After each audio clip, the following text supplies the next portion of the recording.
Hey, what's up guys, the French Monkey here, and today I'm very excited to showcase my new add-on for Blender. So today I'm going to talk about my Spline Generator, and I'm going to go in here and I'm going to show you what this does. So this is a collection of different parametric splines, a lot of attractors that are looking, all of them are looking very good. And some simple shape presets. I've added a couple of fractal designs.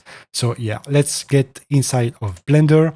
And to install this, again, edit, preference, get extension, and as you can see, it is right here. And if you want to know about the theme that I'm using the shadow theme. I just love the dark theme that it has. So yeah, once you are in the viewport, I'm going to press on N, and now you are going to see a couple of things here. So all of these are my own add-ons. I talked about the light generator. I have the spline generator and a couple of other ones that are not released yet because I'm still working on them. But we have the spline generator, and it's very easy to use.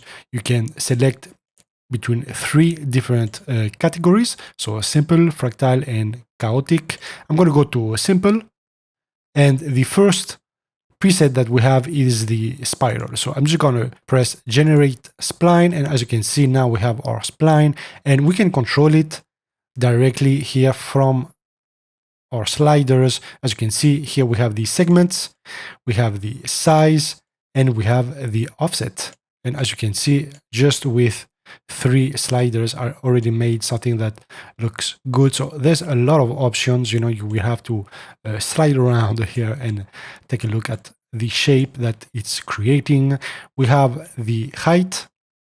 In this case, we have the wave and the symmetry. So these don't work for these specific presets. So, just have that in mind. And yeah, so I'm going to play it around just a little bit so I can show you all the shape that you can create. You can go overboard a lot, and as you can see, now we have something like this. And since this is a spline, I can go here to the shape data and add some depth. So I'm just going to add 0.01, and now we have this. And you know what? I'm going to use my unreleased orbiter. I just love this little add-on, and I'm going to have a separate video once this comes out. But I'm going to press play here, and now we have this orbiting, and I'm just going to close this so we can have a nice clean look.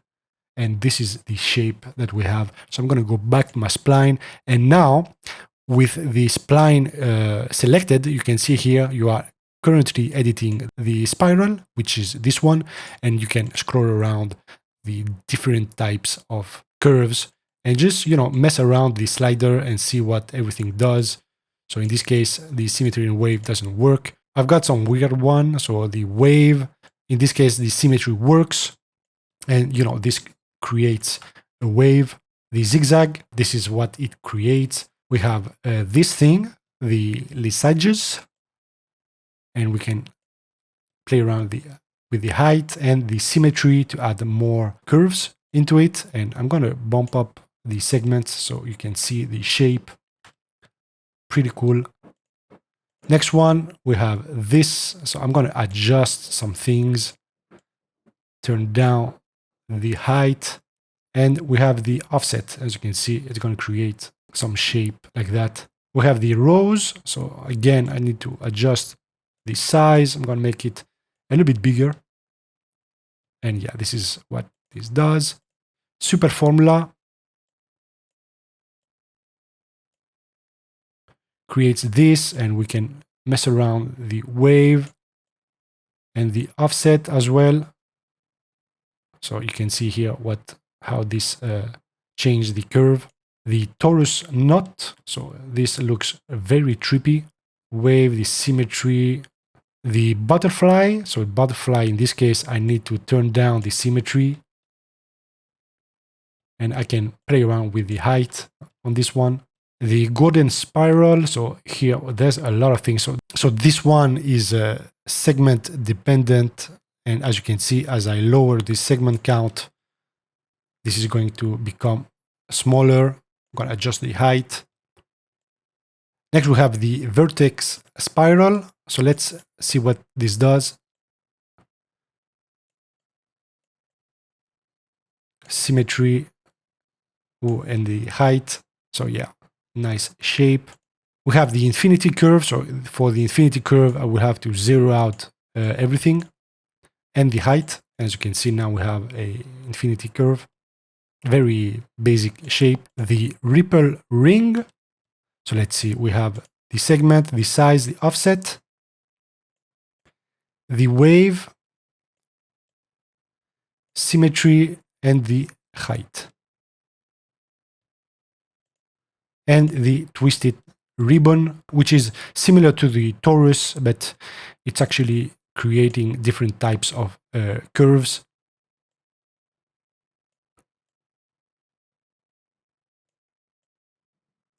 So yeah, very, very cool one. I'm going to decrease the height and add more segments. And yeah, I mean, this is looking really nice. All right, so I'm going to jump directly to the chaotic, and we are going to see the fractal at the end. So the chaotic, there's a lot of things happening. First of all, I need to set the height to 1. And I'm going to go to my orbiter and recenter this because it's a little bit bigger. Yeah, this looks nice. We have the segment count.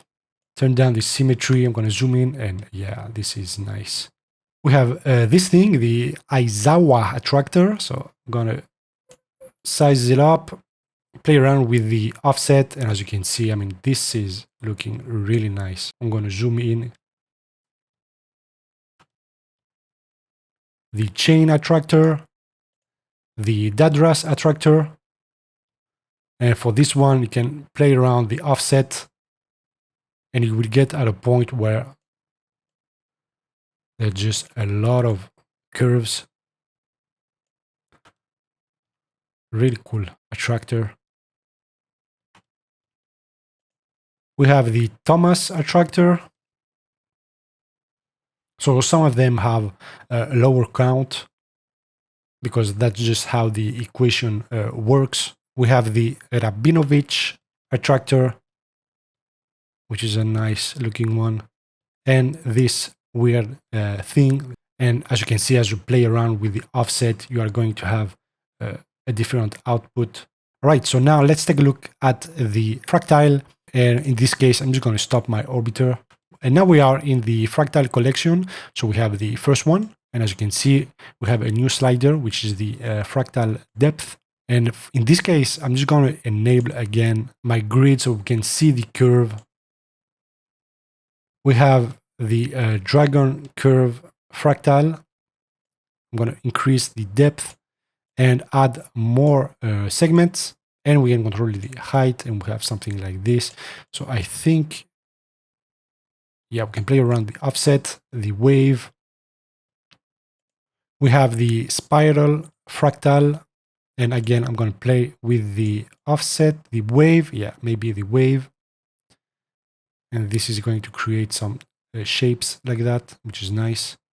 So yeah, you got the idea. I'm not going to go through everything. So when you create a spline, and if you want to create another one, you will have to deselect it. As you can see here, there's now a text that says no generated spline selected. And in this case, we can actually just generate another spline. And with this, we can change. And if you want, you can go to the first spline and change this again. So yeah, that's the Spline Generator. Be sure to download it and rate it, and let me know your thoughts on it. If you have any feature request, or if something doesn't look right, just let me know. And I will see you guys very soon in the next one. Cheers.